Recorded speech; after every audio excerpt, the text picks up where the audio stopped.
Hey everybody! Today is day 6 of Vlogmas and we have quite a bit of stuff to do today. We're having a very late start. It is 2:06 in the afternoon right now. I got carried away with some baking in the kitchen earlier, so now we're here.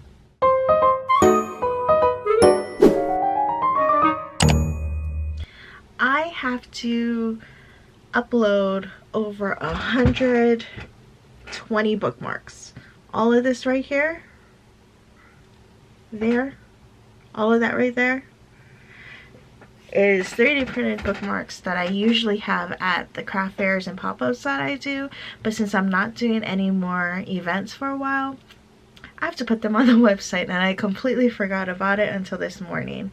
So for those of you that know, or that don't know actually, I am a sponsor for Go Wild, which is a planner convention that's held every year, and because I am a sponsor, they're going to be hosting a online market coming up real soon, so I have to get everything uploaded onto my website, and that's part of it. So we're gonna work on that right now. I have to sneeze. Excuse me. So we're gonna work on that. I'm gonna take pictures and upload. I guess you can come with me on that, and then we'll see where the day takes us. Alright, so here's 5 things I'd do differently if I were to start my shop in 2025. Number 1, grow a social media presence and be genuine. People want to support you for you. Just like that Dr. Seuss quote, "Today you are you, that is truer than true. There is no one alive who is youer than you." A lot of people want to make connections and want to support you and your shop for what you're creating and what you're doing. So just do it. For me, it took me the longest time actually to put my face to my actual products, and I really don't know why. Who cares? Really, I mean, if you put yourself out there, you never know who you're gonna find. It's just like doing a craft fair for the first time.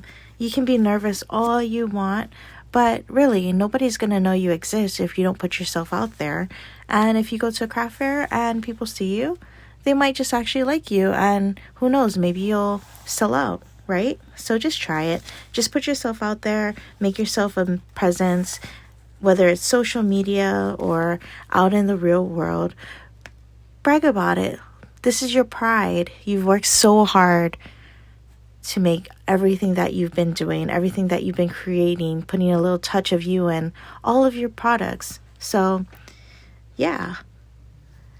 Make sure you also find those people that are in it for you and your aesthetic, your creations, rather than just following the likes and making everybody like you, because to be honest, not everybody's gonna like you. You might not be someone's vibe. You might be a dark and spooky person, but someone following you just hops on and they're all sunshine and rainbows, and that's not your vibe. And it's okay. It's totally okay to have a different vibe from other people.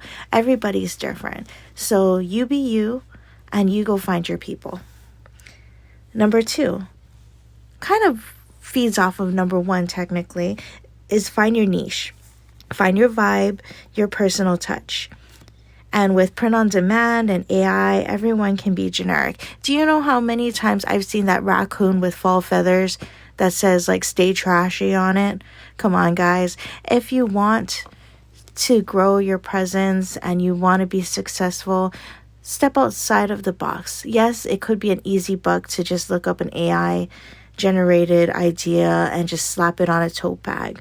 But what would be even better is to see your own designs and your own ideas on a tote bag instead, right?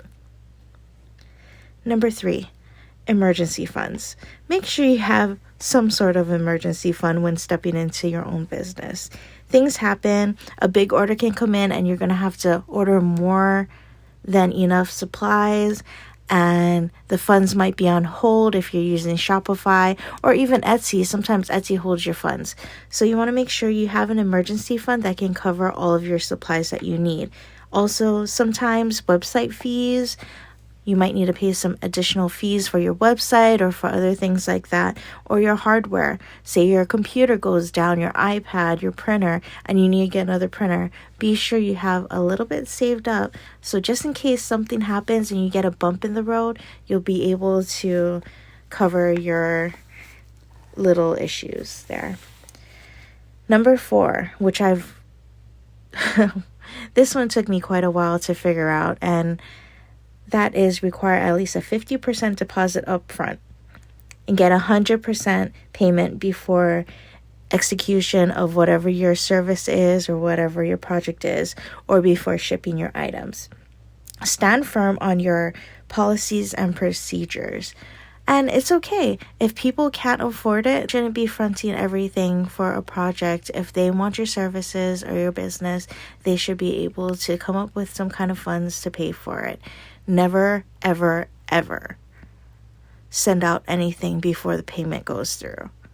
They could end up with your product and they could end up just ghosting you at the end. So just make sure all payments are received before you send out your products.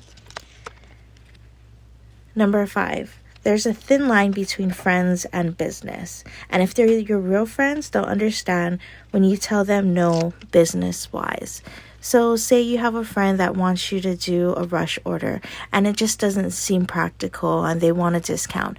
You can tell them no, and if they're your true friend, they'll understand. And if not, then maybe they're just not meant to be. You know what I mean? But anyways, that would be the 5 things I'd do differently if I were starting my business in 2025. I hope this helps a little bit. I know these are really random and it might not pertain to everybody, but for me, starting my little stationery shop 6 years ago, this is what I would do differently.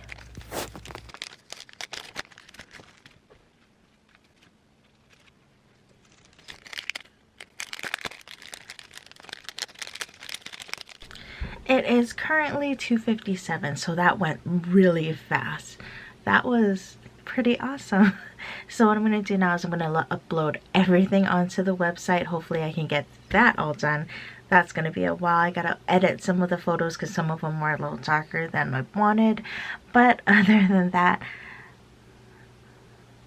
yeah, that's going to be the day. Pretty boring today.